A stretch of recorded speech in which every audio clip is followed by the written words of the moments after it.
It's no secret that in modern times, most brands are settling in with their devices. So it got me thinking, what's the oldest device that I could see myself using here in 2024 and going into 2025 in the foreseeable future? And that device is a phone from 2017, the OnePlus 5T. Why do I think that? I'm Miggy the Tech Guy, and let's find out.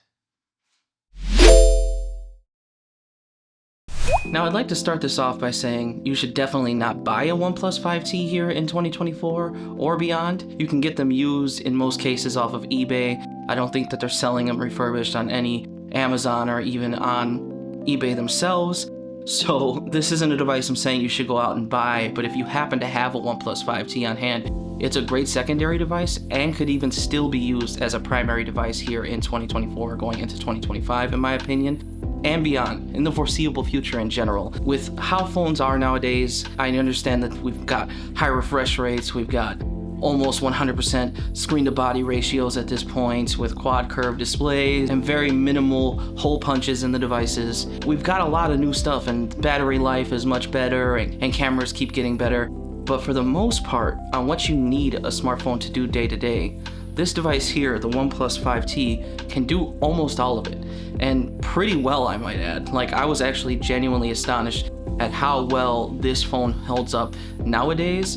I thought a phone from 7 years ago, almost 8 years ago, was gonna be hard to rock and actually go with and use day to day. I actually found myself using this a little bit, even though I had my OnePlus 12 within hand's reach of me at all times.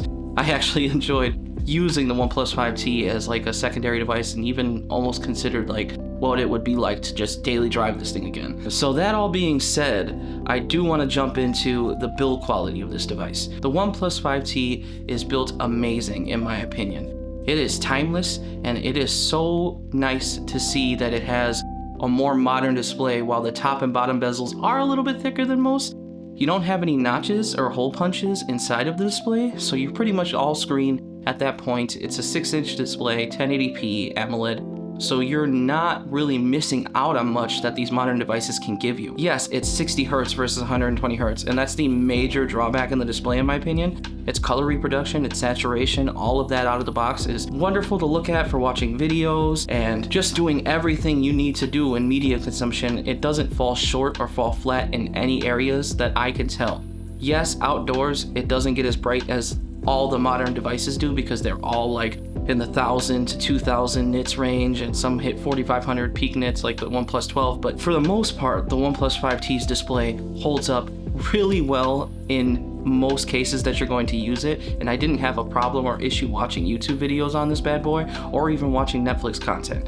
It holds up tremendously well in that regard, and I am very impressed with the showing of its display and how modern it still feels even in 2024. Yes, it's a device from 2017, and that's when the devices started to do 2x1 and give us a more modern aspect ratio, but for the most part, you wouldn't be able to tell this apart from a lot of modern flagships because there's a lot like the Galaxy S24 that are 1080p out of the box, and most devices ship with 1080p out of the box even though you can go up to 1440p or higher. They know clearly that you can't really discern the difference between 2K, 4K, and 1080p at this distance unless you're really pixel peeping. So the star of the show on this device is definitely that display, and most of the time I talk about the back and everything, but I needed to talk about the display first on this device because that is the thing that shows up first and foremost in your eyes. The back of the device is nice too because it is all metal and it does have a fingerprint scanner on the back which is blazing fast, and I wish we would go back to this speed of technology because I think we got spoiled with these types of fingerprint scanners on devices, and when we went to in-display or taking it out completely and using face scanning as an option, it's just a breath of fresh air using something that's so quick.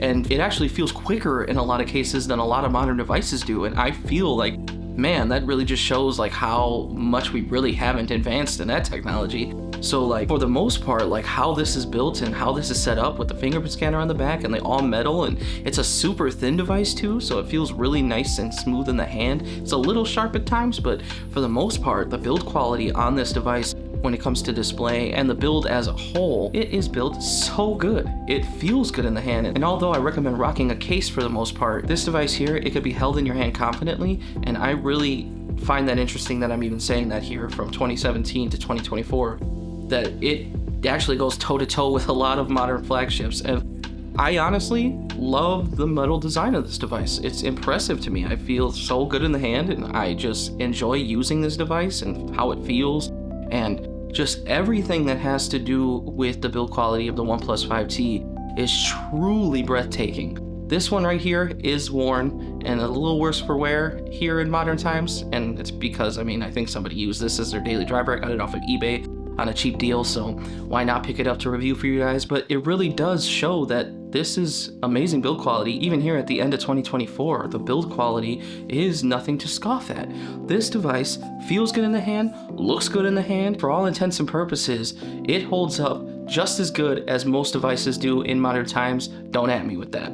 So when it comes to build quality, the OnePlus 5T is a major go in my opinion. And one reason why I think you could still use this as your primary device is build quality for sure. Next, we're gonna talk about the software on the OnePlus 5T. And while it is outdated now and it's only running Android 10 with Oxygen OS, it feels really quick and smooth still. I miss Android 10. A lot of my devices felt the smoothest. I think that's where we kind of peaked with Android for some reason. It just felt like during the times of the OnePlus 7 Pro when Android 10 came out for that device, I felt like OnePlus was on top of the world with their speed and fluidity, and other tech reviewers and everybody in the tech community thought the same. Oxygen OS was super lightweight, very customizable, had a lot going for it. It had yet to merge with Oppo and ColorOS at that time, and it was just feeling very buttery smooth, and that shows through here in flying colors with the OnePlus 5T. Other than the 60 Hz refresh rate on the display, the smoothness and fluidity and the speed of this device is pretty much on par with most modern flagships. They did have, I believe, a higher clocked Snapdragon 835 in this bad boy, so that probably has a lot to do with it. And OnePlus at the time put 8 gigs of RAM in this model with 128 gigs of storage. So it was future-proof to begin with, and I think it still holds up really well because a lot of phones ship with 8 gigs of RAM nowadays. So they really did flex on everybody back in 2017 with putting 8 gigs of RAM in this device because they knew that would hold up tremendously well. And the Snapdragon 835, while it's not super fast nowadays, it still keeps up for the most part in speed and fluidity when opening up apps, when switching through apps, when scrolling, when watching videos and content, when you flip the device sideways. It's a very minimal lag. There isn't really any lag in between a lot of the actions that you do on this device, and even if there is a little bit of speed lost through those things into modern times, and you can definitely see like some devices are much faster and quicker at opening things with animations and all that stuff, the OnePlus 5T still does all of that day-to-day stuff with ease, and I don't think that you would be that upset still using this. And that's what's really crazy, is that like you could browse the web, you can go on your social media apps, you can use your Snapchat, you can use your YouTube, you can go and watch Netflix. All of those things that most people do on their phones with texting and emailing and making phone calls and doing all of that stuff that your phone just does, we haven't really increased on what we need to do to get our day-to-day stuff going in 7 to 8 years. And it's really starting to show here that we pretty much plateaued with all of that day-to-day stuff. And most people, that's all they really do. Like, you could still scroll TikTok on this thing and it's perfectly fine. Like, I don't really see an issue with its software speed and fluidity. I think that this thing holds up and shows that it can still go toe-to-toe with most modern flagships here in 2024, and I'm confident in saying that even with 2025 devices, in my opinion. So when you're looking at things from a software and stability point of view, this phone still holds up really well. I am very, very, very impressed with what you could do with the OnePlus 5T, and like, it didn't bother me to use this device instead of my OnePlus 12. It could be a little bit of nostalgia for me, in my opinion, because I did really want this device when it came out, and I didn't get a OnePlus device from the OnePlus 2 to the OnePlus 7 Pro, so seeing them advance and all the really cool devices, and especially when they went from a regular older display to a more modern 2x1 display, I was super impressed with what I was seeing. I wish I could have purchased one back then, but the fact that I was able to purchase one now and still use it and feel like I wasn't being gypped on anything, that really just showed me how stagnant we really are. I have a video on my channel that talks about older phones are just better, and that was with the OnePlus 7T Pro McLaren. That was my daily driver back in 2023. I was already kind of feeling that way, but I didn't think it went back this far. Like, I was just like, what device could I use from how long ago? And 2017 seems to be the cutoff point, because I did use the OnePlus 3T, and that device would definitely not work as your daily driver in my opinion. But with this one here, yes, you could use this. It genuinely, like, if your phone broke and this is all you had, you could use this as a primary device for a while, and I don't really think that you'd be upset that you were doing that. So when it comes to software, speed and fluidity and stability, the OnePlus 5T is a major goal in my opinion, even here in 2024 going into 2025. Next, we can talk about the cameras on this device. And yes, the OnePlus 5T has a dual camera on the back. And while it went from a telephoto lens on the OnePlus 5 to just a secondary 20 megapixel low light camera, in which it doesn't really work in most cases, and I think that if we're off the bat, we're talking about it, low light is not its strong suit. This was what makes it most apparent that it's from 2017, but I'm gonna shut up for right now and show you guys some pictures.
So as you can see, I was genuinely impressed with the photos that I could get out of this device, and while the portrait mode did kind of mess up occasionally. For the most part, the portrait photos I was able to get out of this device were very pleasant to look at and felt very modern. So did all the regular pictures that I took for the most part. The dynamic range was solid, the color reproduction was really solid. It just held up very well in my opinion for most use cases, and I don't think you'd be upset posting any of the photos that you take on the OnePlus 5T on social media at all.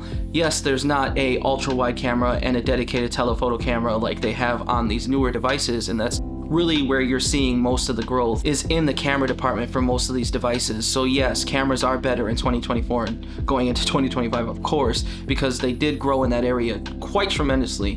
But for the most part, you're not going to be that upset with the outcome of all these photos. Even on the front-facing camera, I think it holds up really well and can take portrait mode photos just fine and takes really nice photos. It's not a terrible front-facing camera, and it's not a terrible pair of back-facing cameras.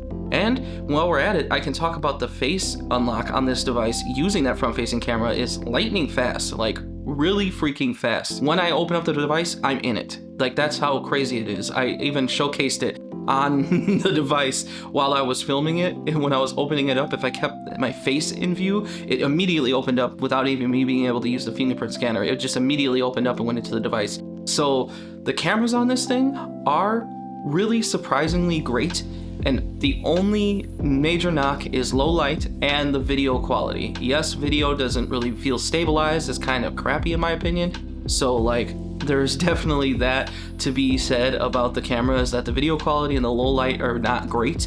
But for the most part, for the rest of those use cases, and most people are going to be taking them during the day anyway, I think that you'd be happy with what you're able to accomplish out of this camera set. So yes, even the cameras in 2024 going into 2025 are still pretty much a go for me. Next, we're going to talk about battery and charging on the OnePlus 5T. And this is another surprising area to me. The battery life, even now on this one, is pretty solid. It'll last you a day. It's not like super heavy use, but moderate use, I think you could last a whole day. If you were to light usage, you could definitely push it a little bit.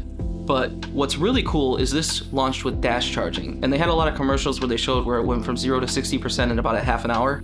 And that is definitely the case. It can charge up really quickly, and OnePlus has kind of been the forerunner in the States for fast charging, and they really showcased it here with the OnePlus 5T in my opinion. So like, this was their first major foray in that, where they were trying to super boast about it. The OnePlus 3T did charge pretty fast, but this OnePlus 5T charges rather quickly and charges pretty fast, and definitely holds up to the speed of charge to modern flagships in 2024, which I think is pretty awesome. So for the most part, when you think about battery and charging, the battery lasts you pretty decently, and I imagine if you had it brand new, it would last even longer. And it was pretty solid for me just using this around the house and, you know, watching videos and kind of using it a lot to take pictures and video and all that stuff. It lasted me all day, so I'm pretty impressed. Even though this one seems like it was used a bunch, they definitely took care of the battery on this, and its charging is nothing to be upset about. So when you factor in everything as a whole for the battery and charging on the OnePlus 5T, it is still a go in 2024 going into 2025. So if you needed to charge this and use it throughout the day, I don't think that you're going to be upset that you're doing that, which is pretty cool for me to say. So yes, the battery and charging is a go in 2024 into 2025. Next, we'll talk about gaming. And this is the only semi-crappy part of this device. Yes, you can't do crazy modern titles like Genshin Impact, you shouldn't. I mean, it could technically run it, but it's going to be extremely choppy. I didn't even want to try it because it takes up so much of the storage.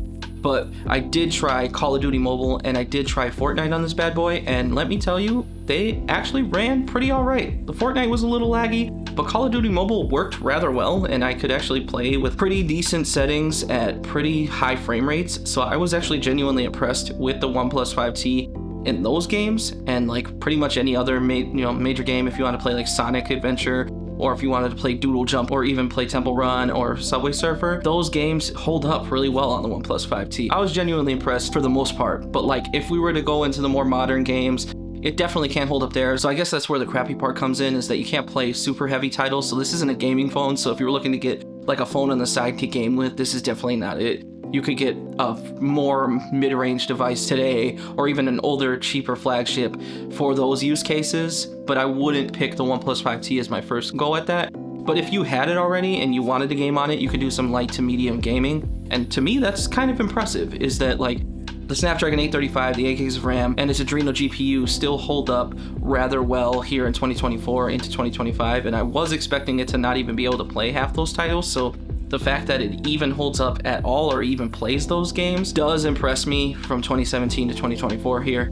So for that, like, while it's not the major go that a lot of the other things I talked about were, gaming is still kind of a go, and if you needed to, in a pinch, you could play a game and it wouldn't be that big of a deal. So yes, that is a go. So when you factor everything in for the OnePlus 5T, this is definitely the oldest I would go to use as a modern device, is the OnePlus 5T. I wouldn't go any lower than this, and I wouldn't pick any other device really from 2017 to use just because of the lack of RAM that a lot of those devices had. OnePlus definitely future-proofed themselves with that 8 gigs of RAM.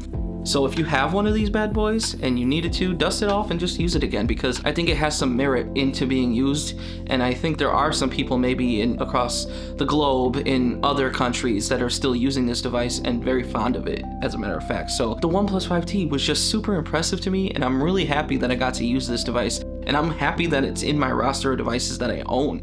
I am still going to use this thing from time to time just because I like it. And although the cameras aren't as modern, and although the charging isn't as fast as my modern OnePlus is, and the speed and fluidity isn't exactly where all those devices are, I am not upset with the OnePlus 5T at all. It could still very well be my primary device here in 2024, and I wouldn't be upset that I had to use it. Other devices I'd be kind of upset from that year and that era, definitely wouldn't be able to use, and it just would bug me with the lack of RAM. I did try using an LG V30 from 2017 a little while back that my aunt has now. She uses it because she doesn't really use a smartphone, so she's not a heavy user by any means. So the LG V30 only had about 4 gigs of RAM, so with that device, it definitely showed its age when I tried using it as my daily driver, and definitely showcased why RAM is super important for older devices especially, and why this one holds up and that one doesn't. So as far as it goes, any other device aside from OnePlus, 2018 and above would pretty much be my lowest, but 2017 would be the oldest, and it would be specifically the OnePlus 5T. So all in all, the OnePlus 5T's package, when you go from build, software, stability, camera, battery and charging, gaming, all of these things encompassed, this is one great device, and I wholeheartedly recommend that you try to check this out if you can. Get one on eBay used and just try it out. If you love tech, if you love all things tech, please give this device a look at and just feel how good it feels to still use something like this. Because even though it has 60 Hz on display, iPhones are still launching with 60 Hz displays at almost $800 to $900 here in modern times. So when you put that in perspective, on the iOS side of things, 60 Hz is still among many devices. So that isn't even that big of a knock to this device. If they would have put high refresh rate in this, of course it would be even more of a go, and it would make it feel more buttery smooth and whatnot. But the OnePlus 5T as a whole, in its whole entire package, is an amazing device, and I am so glad I got to take a look at it for you guys. If you have any questions, go ahead and leave them in the comments. If you want to discuss on what other devices you think you could use and the oldest device you think you could use is, put it in the comments. I love to hear discussions from other people, and I also want to just gauge how my audience is feeling on devices like this, or if you have any other devices that you want to talk about and you look back on fondly and you pull out of your drawer and you really enjoy using, go ahead and leave that in the comments and tell me your story. I'd love to hear it. So that's the end of the video, guys. If you like this video, go ahead and hit the like button. If you dislike this video, go ahead and hit the dislike button. If you really like this video, go ahead and hit the subscribe button and the notification bell to get more content from me. And as always, I'm Mega the Tech Guy, and I'm out. Peace.